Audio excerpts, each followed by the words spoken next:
بسم اللہ الرحمن الرحیم۔ السلام علیکم۔ اس ویڈیو میں ہم کتاب احیاء العلوم جلد نمبر 2 یعنی بک نمبر 2 کو آگے کنٹینیو کریں گے۔ اس سے پہلے اگر آپ نے سبسکرائب نہیں کیا تو سبسکرائب کر لیں اور بیل آئیکن پریس کر دیں۔ تو شروع کرتے ہیں۔ جب عوض گناہ کا سبب بنے۔ دوسرا درجہ، عوض میں گناہ کا دوسرا درجہ یہ ہے کہ عوض نہ غصب کا ہو اور نہ ہی حرام ہو، لیکن وہ گناہ کا سبب بن سکتا ہو، جیسے شرابی سے انگور کے عوض یا ڈاکو سے تلوار کے عوض کوئی شے خریدنا۔ اس سے مبیح حرام نہیں ہو جاتی، لیکن اس میں کراہت ہے جو غصب کی کراہت سے کم ہے۔ یہاں بھی ثمن پر قبضہ کرنے والے کے گناہ کے غلبے اور کمی کے سبب درجات مختلف ہیں، اور جب بھی عوض حرام ہوگا اس کا خرچ کرنا بھی حرام ہوگا، اور اگر عوض کے حرام ہونے کا احتمال ہو مگر ساتھ ہی اس کے جائز ہونے کا گمان بھی ہو تو اس کا خرچ کرنا مکروہ ہوگا۔ میرے نزدیک حجامہ یعنی پچھنے لگانے والے کی کمائی اسی سطح کی کراہت میں داخل ہے، کیونکہ حضور نبی رحمت صلی اللہ تعالیٰ علیہ وآلہ وسلم نے حضرت سیدنا مخیثہ رضی اللہ تعالیٰ عنہ کو اس سے کئی بار منع فرمایا ہے، پھر یہ حکم دیا کہ اس سے اپنے پانی لانے والے اونٹ کو چارہ کھلا دے۔ یہاں ذہن میں وہم پیدا ہوتا ہے کہ اس کے مکروہ ہونے کی وجہ نجاست اور گندگی سے آلودہ ہونا ہے، تو یہ فاسد ہے، کیونکہ اس سے چمڑا رنگنے والے اور جھاڑو دینے والے کی کمائی میں بھی کراہت لازم آئے گی، حالانکہ اس کا کوئی قائل نہیں، اور اگر اس کا قول کیا جائے تب بھی قصاب کو ان پر قیاس نہیں کیا جا سکتا۔ اس کی کمائی کیسے مکروہ ہو سکتی ہے حالانکہ وہ گوشت کا بدل ہے، اور گوشت بھی نفس مکروہ نہیں، حالانکہ قصاب فسد لگانے یعنی رگ کھولنے والے اور پچھنے لگانے والے سے زیادہ نجاست میں ملوث ہوتا ہے، کیونکہ پچھنے لگانے والا آلے سے خون نکال کر روئی سے صاف کر دیتا ہے۔ حجامہ بوقت ضرورت جائز ہے۔ مذکورہ گفتگو سے معلوم ہوا کہ فسد اور پچھنے لگانے میں کراہت نجاست سے ملوث ہونے کی وجہ سے نہیں، بلکہ اس کا سبب یہ ہے کہ ان میں زیرو یعنی انسان یا جانور کی ساخت کو خراب کرنا اور اس کا خون نکالنا ہے، جبکہ اس کی زندگی اسی سے قائم ہے، اور اس فعل میں اصل حرام ہونا ہے اور اس کا جائز ہونا صرف ضرورت کی وجہ سے ہے، اور ضرورت و حاجت کا پتہ اندازے اور غور و فکر سے چلتا ہے۔ بندہ بعض اوقات اسے فائدہ مند گمان کرتا ہے، حالانکہ وہ نقصان دہ ہوتا ہے، پس یوں وہ اللہ عز و جل کے یہاں حرام ٹھہرتا ہے، لیکن اس کے جواز کا حکم گمان اور اندازے سے دیا جاتا ہے۔ یہی وجہ ہے کہ پچھنے لگانے والے کے لیے جائز نہیں ہے کہ وہ ولی یعنی سرپرست اور طبیب کی اجازت کے بغیر بچے، غلام یا نیم پاگل کو پچھنے لگائے۔ پھر اگر یہ ظاہر میں حلال نہ ہوتا تو حضور صلی اللہ تعالیٰ علیہ وآلہ وسلم پچھنے لگوانے کی اجرت نہ دیتے، اور اگر اس کے حرام ہونے کا احتمال نہ ہوتا تو ہرگز اس سے منع نہ فرماتے۔ لہذا اجرت دینے اور ان سے منع فرمانے میں تطبیق کسی صورت میں ممکن ہے جبکہ بیان کردہ معنی مراد لیا جائے، اور مناسب یہ تھا کہ ہم اس صورت کو اسباب سے متصل گناہ کی مثالوں میں بیان کرتے، کیونکہ یہ ان سے زیادہ قریب ہے۔ وسوسے والوں کا درجہ۔ تیسرا درجہ، سب سے نچلا تیسرا درجہ وسوسوں کے شکار لوگوں کا ہے۔ جیسے کوئی شخص اس بات کی قسم کھائے کہ وہ اپنی ماں کے کاتے ہوئے سوت کا کپڑا نہیں پہنے گا، پھر اس سود کے عوض کپڑا خرید لے تو اس میں کوئی کراہت نہیں، اور اس سے بچنا وسوسہ ہے۔ مروی ہے کہ حضرت سیدنا مغیرہ بن شعبہ رضی اللہ تعالیٰ عنہ نے اس کے بارے میں ناجائز ہونے کا فرمایا، اور سید عالم صلی اللہ تعالیٰ علیہ وآلہ وسلم کے اس فرمان سے استدلال کیا، لَعَنَ اللَّهُ الْيَهُودَ حُرِّمَتْ عَلَيْهِمُ الْخُمُورُ فَبَاعُوهَا وَأَكَلُوا أَثْمَانَهَا، یعنی اللہ عز و جل یہودیوں پر لعنت فرمائے کہ ان پر شراب کو حرام کیا گیا تو انہوں نے شراب کو بیچ کر اس کا ثمن کھا لیا۔ یہ استدلال درست نہیں، کیونکہ شراب فروخت کرنا باطل ہے، اس لیے کہ شریعت میں اس کا کوئی فائدہ نہیں ہے، اور بے باطل کا ثمن عوض حرام ہے، جبکہ سود بیچنے کی صورت شراب بیچنے کی طرح نہیں، بلکہ اس کی مثال یہ ہے کہ کوئی شخص کسی لونڈی کا مالک بنے جو اس کی رضائی بہن ہو، تو وہ اس کے عوض کوئی اجنبی لونڈی خرید لے، تو اب اس خریدی ہوئی لونڈی سے پرہیز نہیں ہے، اور اس مسئلے کو شراب کی خرید و فروخت سے تشبیہ دینا غائب درجے کی نظر اندازی ہے۔ بلا شبہ ہم نے اس سلسلے میں تمام درجات اور ان کے درجہ بدرجہ مراحل کی پہچان کرا دی ہے، اور اگرچہ ان درجات کا اختلاف 3، 4 یا کسی عدد میں محدود نہیں، مگر یہاں تعداد بیان کرنے سے ہمارا مقصد سمجھنے میں آسانی پیدا کرنا ہے۔ ایک سوال اور اس کا جواب۔ تو پھر اس حدیث شریف کا جواب کیا ہوگا کہ حضور نبی پاک صلی اللہ تعالیٰ علیہ وآلہ وسلم نے ارشاد فرمایا، مَنِ اشْتَرَىٰ ثَوْبًا بِعَشَرَةِ دَرَاهِمَ فِيهَا دِرْهَمٌ حَرَامٌ لَمْ يَقْبَلِ اللَّهُ لَهُ صَلَوَاتٌ مَّا كَانَ عَلَيْهِ، یعنی جس نے 10 درہم کا کپڑا خریدا جن میں 1 درہم حرام کا تھا، تو جب تک وہ کپڑا اس پر رہے گا اللہ عز و جل اس کی کوئی نماز قبول نہیں فرمائے گا۔ پھر حضرت سیدنا عبداللہ بن عمر رضی اللہ تعالیٰ عنہما نے اپنے کانوں میں انگلیاں داخل کر کے فرمایا کہ اگر میں نے یہ بات حضور رحمت عالم صلی اللہ تعالیٰ علیہ وآلہ وسلم سے نہ سنی ہو تو میرے کان بہرے ہو جائیں۔ اس کا جواب یہ ہے کہ اس حدیث پاک کو اس پر محمول کیا جائے گا جب وہ کپڑا معین درہموں کے عوض خریدے، نہ کہ ادھار، جبکہ ادھار والی اکثر صورتوں میں ہم نے حرمت کا حکم دیا ہے، بس اسے اسی پر محمول کرنا چاہیے۔ اور ملکیت کی ایسی بہت سی صورتیں ہیں کہ سبب میں کسی گناہ کے پائے جانے کی وجہ سے ان صورتوں میں بھی نماز کے قبول نہ ہونے کی وعید ہے، اگرچہ عقد کے فاسد ہونے پر دلالت نہیں ہوتی، جیسا کہ اذان جمعہ کے وقت خرید و فروخت وغیرہ۔ شبہ کا چوتھا مقام دلائل میں اختلاف۔ بے شک یہ اختلاف سبب میں اختلاف کی طرح ہے، کیونکہ سبب حلال و حرام ہونے کے حکم کا ذریعہ ہے اور دلیل حلت و حرمت کی پہچان کا سبب ہے، پس وہ معرفت کے حق میں سبب ہے، اور جو غیر کی معرفت میں ثابت نہ ہو تو فی نفسہ اس کے ثبوت کا کوئی فائدہ نہیں، اگرچہ اس کا سبب اللہ عز و جل کے علم میں ہے۔ دلائل میں اختلاف کی اقسام۔ دلائل میں اختلاف کی 3 اقسام ہیں۔ نمبر 1، اختلاف شریعت کے دلائل میں تعارض کی وجہ سے ہوگا۔ نمبر 2، یا دلالت کرنے والی علامات میں تعارض کی وجہ سے ہوگا۔ نمبر 3، یا پھر مشابہت میں تعارض کی وجہ سے ہوگا۔ دلائل میں اختلاف کی پہلی قسم، اختلاف شریعت کے دلائل میں تعارض یعنی ایک دوسرے کے مقابل ہونے کی وجہ سے ہوگا، جیسے قرآن کریم یا سنت کے 2 عمومی احکام یا 2 قیاسوں یا 1 قیاس اور 1 عمومی حکم کا باہم متعارض ہونا۔ ان تمام صورتوں سے شک پیدا ہوتا ہے، اور اس میں کسی ایک کے راجع نہ ہونے کی صورت میں استصحاب یا پہلے سے معلوم اصل کی طرف رجوع کیا جائے گا۔ اگر ترجیح ممانعت کی طرف ظاہر ہوئی تو اسے اختیار کیا جائے گا، اور خلت کی جانب ترجیح ہو تو اسے اختیار کرنا جائز ہے، لیکن اس سے بچنے میں تقوی ہے۔ مفتی و مقلد کے لیے تقوی۔ تقوی کے باب میں مفتی یعنی مجتہد اور مقلد یعنی کسی امام کی پیروی میں قرآن و سنت پر عمل کرنے والے کے لیے اختلاف کی جگہوں سے بچنا بڑی اہمیت کا حامل ہے۔ اگرچہ مقلد کے لیے جائز ہے کہ وہ اس کا فتویٰ اختیار کرے جسے وہ شہر کا سب سے افضل عالم خیال کرتا ہے، اور یہ بات دوسروں سے سن کر معلوم ہوتی ہے، یعنی لوگوں کے درمیان اس کی شہرت ہو اور وہ ایک دوسرے سے اس کا تذکرہ کرتے ہوں، جیسے شہر کے بڑے طبیب یعنی ڈاکٹر کو شہرت اور کرائن سے پہچانا جاتا ہے، اگرچہ وہ اچھی طرح علاج نہ کر سکتا ہو۔ سائل کے لیے جائز نہیں ہے کہ وہ جس مذہب یعنی کسی مسئلے کے بارے میں موقف میں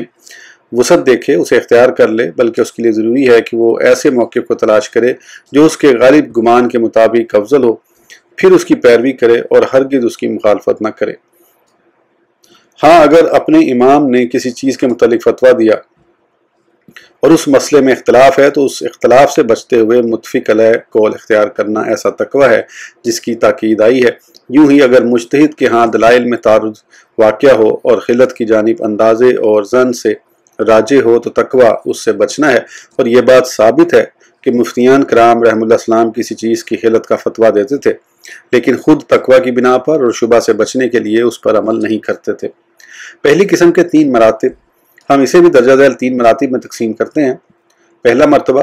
جس سے بچنا کمال درجے کا مستحب ہے، اور یہ وہ ہے جس میں مخالف کی دلیل قوی ہو اور مذہب کی ترجیح کی وجہ مخفی ہو اور دوسری وجہ ظاہر ہو۔ لہذا شکاری کتا اگر اپنے شکار میں سے کھا لے تو اس سے بچنا انتہائی اہم تقوی ہے، اگرچہ مفتی اس کے حلال ہونے کا فتویٰ دے، کیونکہ اس میں ترجیح مخفی ہے اور ہم نے اس بارے میں حرمت کا قول اختیار کیا۔ اور حضرت سیدنا امام شافعی علیہ رحمہ اللہ کے 2 اقوال میں سے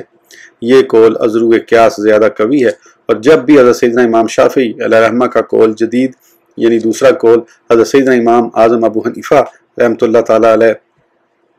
یا کسی دوسرے امام کے مذہب کے مطابق ہو تو مقام تقوی میں اس کی اتباع اہمیت کی حامل ہے، اگرچہ مفتی دوسرے قول کا فتویٰ دے۔ اگر بوقت ذبح بسم اللہ نہ پڑھی تو اس کی دوسری مثال اس جانور کے کھانے سے بچنا ہے جس میں بوقت ذبح بسم اللہ نہ پڑھی گئی ہو، اگرچہ اس میں حضرت سیدنا امام شافعی علیہ رحم اللہ کا قول مختلف نہیں ہے، کیونکہ آیت مبارکہ بوقت ذبح بسم اللہ پڑھنے کو واجب کرنے میں ظاہر ہے، اور اس بارے میں کئی متواتر احادیث طیبہ ہیں۔ بے شک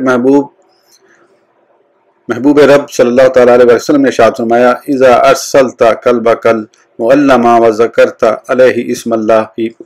اللہ فکل، یعنی اگر تم نے اپنے سکھائے ہوئے کتے کو بسم اللہ پڑھ کر چھوڑا تھا تو شکار کو کھا لو، اور یہ بات تکرار کے ساتھ منقول ہے اور بسم اللہ پڑھ کر ذبح کرنا مشہور ہے۔ یہ تمام باتیں بسم اللہ پڑھنے کے وجوب کو قوی کرتی ہیں، مگر یہ فرمان مصطفیٰ درست ہے، المومن یذبح علی اسم اللہ تعالی سمع او لم یسمی، یعنی بندہ مومن اللہ عز و جل کے نام کے ساتھ ذبح کرتا ہے، نام لے یا نہ لے، اور اس میں یہ احتمال موجود ہے کہ یہ عام ہو اور آیت مقدسہ اور حدیث مبارکہ کو ان کے ظاہر سے پھیرنے والا ہو، اور یہ احتمال بھی موجود ہے کہ یہ بسم اللہ بھولنے والے کے ساتھ خاص ہو اور باقی نصوص کو ظاہر پر رکھا جائے اور کوئی تعویل نہ کی جائے، اور اسے بھول کر بسم اللہ نہ پڑھنے کا عذر قبول کرتے ہوئے بھولنے والے پر محمول کرنا ممکن بھی ہے، اور آیت طیبہ کی تعویل کرنا اور حدیث پاک کو عام رکھنا زیادہ ممکن ہے، تو ہم نے اسی کو ترجیح دی اور ہم اس کے مقابل احتمال کا انکار نہیں کرتے۔ پس ان مقامات پر تقوی بڑی اہمیت کا حامل ہے جو کہ پہلے درجے میں واقع ہے۔ جنین اور گو کھانے میں تقوی۔ دوسرا مرتبہ یہ وسوسوں کے شکار لوگوں کے درجے کے مقابلے میں آتا ہے، یوں کہ کوئی شخص جنین کے کھانے سے پرہیز کرے جو کہ ذبح شدہ جانور کے پیٹ میں پایا جاتا ہے، اور گو کھانے سے پرہیز کرے، حالانکہ صحیح حدیث شریف سے ثابت ہے کہ جنین کا ذبح اس کی ماں کو ذبح کرنا ہے۔ اس حدیث شریف کی صحت ایسی ہے کہ نہ تو اس کے متن میں کوئی احتمال ہے اور نہ ہی اس کی سند میں کوئی کمزوری ہے۔ اسی طرح ایک صحیح حدیث ہے کہ حضور نبی رحمت صلی اللہ تعالیٰ علیہ وآلہ وسلم کے دسترخوان پر گو کھائی گئی تو حضرت سیدنا خالد بن ولید رضی اللہ تعالیٰ عنہ نے اس بارے میں پوچھا، احرام ہوا یا رسول اللہ، یعنی یا رسول اللہ صلی اللہ تعالیٰ علیہ وآلہ وسلم، کیا یہ حرام ہے؟ ارشاد فرمایا، لا ولکنہ لم یکن بارض قومی فآجدونی آفا، یعنی نہیں مگر یہ جانور ہماری زمین میں نہیں ہوتا، اس بنا پر میں اس سے کراہت پاتا ہوں، اور حضرت سیدنا خالد بن ولید رضی اللہ تعالیٰ عنہ نے اسے کھایا جبکہ حضور نبی کریم صلی اللہ تعالیٰ علیہ وآلہ وسلم انہیں دیکھ رہے تھے۔ یہ حدیث شریف صحیح بخاری اور صحیح مسلم دونوں میں موجود ہے۔ میرا خیال ہے کہ حضرت سیدنا امام اعظم ابو حنیفہ رحمۃ اللہ تعالیٰ علیہ کو یہ حدیث شریف نہیں پہنچی، کیونکہ اگر انہیں یہ حدیث پہنچی ہوتی تو وہ بھی بصورت انصاف اسی کے قائل ہوتے، اور اگر اس میں کوئی انصاف پسند انصاف سے کام نہ لے تو اس کا اختلاف غلط ہوگا جس کا کوئی اعتبار نہیں، اور نہ ہی اس سے کوئی شبہ پیدا ہوگا، جیسا کہ اگر کوئی چیز خبر واحد سے ثابت ہو اور اس میں کوئی اختلاف نہ کرے۔ ایسا تقوی منقول نہیں۔ تیسرا مرتبہ مسئلے میں اختلاف بالکل مشہور نہ ہو لیکن اس کا حلال ہونا خبر واحد سے ثابت ہو، جیسے کوئی کہنے والا کہے کہ لوگوں نے خبر واحد میں اختلاف کیا ہے اور بعض نے اسے قبول نہیں کیا، لہٰذا میں خبر واحد سے ثابت فلاں حلال سے پرہیز کرتا ہوں، کیونکہ اس کو نقل کرنے والے اگرچہ عادل ہوں ان میں بھی غلطی کا امکان ہے اور کسی پوشیدہ غرض کی وجہ سے جھوٹ بھی ممکن ہے، کیونکہ عادل بھی کبھی کبھار جھوٹ بول لیتا ہے اور ان سے وہم بھی ممکن ہے، اس لیے کہ ہو سکتا ہے کہ انہوں نے کہنے والے کا الٹ سن لیا ہو یا الٹ سمجھ لیا ہو۔ بس یہ ایسا تقوی ہے جو صحابہ کرام رضوان اللہ تعالیٰ علیہم اجمعین سے منقول نہیں ہے، بلکہ جب وہ کسی عادل سے بات سنتے تو ان کے نفوس کو اس پر اطمینان ہوتا۔ خبر واحد میں اختلاف معتبر نہیں۔ بہرحال اگر شبہ کسی خاص سبب اور کسی معین دلالت کی وجہ سے راوی کے حق میں پیدا ہو جائے تو اس صورت میں اپنی بیان کردہ روایت پر عمل میں توقف کی ایک ظاہر وجہ ہے، اگرچہ وہ نفس ہی وہ عادل ہے اور اخبار احاد میں اختلاف کرنے والے کے اختلاف کا کوئی اعتبار نہیں، اور یہ نظام معتزلی کے اصل اجماع میں اختلاف کی طرح ہے۔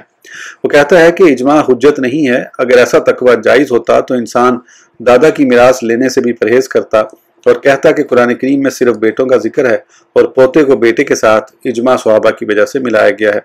اور صحابہ معصوم نہیں ہیں، ان سے بھی غلطی ہو سکتی ہے۔ نظام معتزلی نے اس اجماع کی مخالفت کی ہے اور یہ حبس و خبت ہے، اور اس سے یہ لازم آئے گا کہ جو کچھ قرآن پاک کے عمومی احکام سے ثابت ہے اسے چھوڑ دیا جائے، کیونکہ بعض متکلمین کے نزدیک عموم کا کوئی صیغہ نہیں۔ البتہ صحابہ کرام رضوان اللہ تعالیٰ علیہم اجمعین نے جن عمومات کو قرائن اور دلالتوں کے ذریعے سمجھا ہے وہ قابل حجت ہیں، اور یہ تمام وسوسے ہیں، کیونکہ شبہات کے اطراف میں سے کوئی طرف و جانب ایسی نہیں جو مبالغہ اور اسراف سے خالی ہو، بس اسے لازمی سمجھنا چاہیے۔ مشکل کے وقت دل سے فتویٰ لیجئے۔ جب ایسے امور میں مشکل پیش آئے تو دل سے فتویٰ لینا چاہیے اور مشکوک کو چھوڑ کر غیر مشکوک کو اختیار کرنا چاہیے۔ دل کے وسوسوں اور سینے کے کھٹکوں کو چھوڑ دینا چاہیے، اور یہ امر لوگوں اور واقعات کے مختلف ہونے سے مختلف ہوتا ہے، لیکن وسوسہ پیدا کرنے والی چیزوں سے دل کو محفوظ رکھنا چاہیے تاکہ صرف حق بات پر حکم لگایا جا سکے، اور جہاں وسوسوں کا گمان ہو وہاں دل میں کوئی کھٹکا پیدا نہ ہو، اور جہاں کراہت کا مقام ہو وہاں دل کھٹکے سے خالی نہ ہو، اور ایسی کیفیت کا حامل دل کم ہی پایا جاتا ہے۔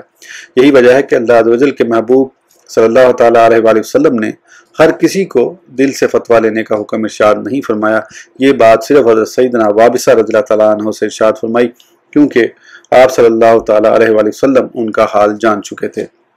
دلائل میں اختلاف کی دوسری قسم حلت اور حرمت پر دلالت کرنے والی علامات میں تعارض ہونا ہے۔ جیسے بعض اوقات کوئی سامان چوری ہو جاتا ہے اور چوری کے بغیر ایسا ہونا نادر ہوتا ہے، پھر وہ چیز کسی نیک شخص کے پاس دیکھی گئی تو اس کا نیک ہونا چیز کے حلال ہونے پر دلالت کرتا ہے، اور ایسے سامان کا حصول بغیر لوٹ مار کے نہ ہونا اس بات پر دلالت کرتا ہے کہ وہ حرام ہے، تو دونوں باتوں میں تعارض واقع ہو گیا۔ یوں ہی کوئی عادل خبر دے کہ یہ شے حرام ہے اور دوسرا کہے کہ حلال ہے، یا دو فاسقوں کی گواہی میں تعارض آ جائے، یا بچے اور بالغ کی گواہی میں تعارض واقع ہو جائے، پس اس صورت میں اگر ترجیح ظاہر ہو تو اس کے مطابق حکم ہوگا اور اس سے بچنا تقویٰ کہلائے گا،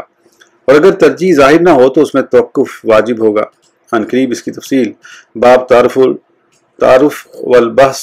والسوال میں آئے گی۔ دلائل میں اختلاف کی تیسری قسم یہ ہے کہ ایسی صفات میں اسباب کا تعارض ہو جائے جن پر احکام کا دار و مدار ہوتا ہے۔ جیسے کوئی شخص علماء کے لیے مال کی وصیت کرے تو واضح ہے کہ فقہ کا فاضل اس میں داخل ہے، اور وہ طالب علم جسے علم حاصل کرتے ہوئے ابھی چند دن یا کچھ ماہ ہوئے ہیں وہ اس میں داخل نہیں ہے، اور ان دونوں کے مابین بے شمار درجات ہیں جن میں شک واقع ہوتا ہے۔ لہذا مفتی اپنے ظن کے مطابق فتویٰ دیتا ہے اور اس سے بچنا تقویٰ ہے۔ اس ویڈیو کے لیے اتنا ہی، پھر انشاءاللہ اگلی ویڈیو میں آگے کنٹینیو کریں گے۔ اس وقت تک کے لیے اجازت دیجیے، سبسکرائب کرنا نہ بھولیں۔ اللہ حافظ۔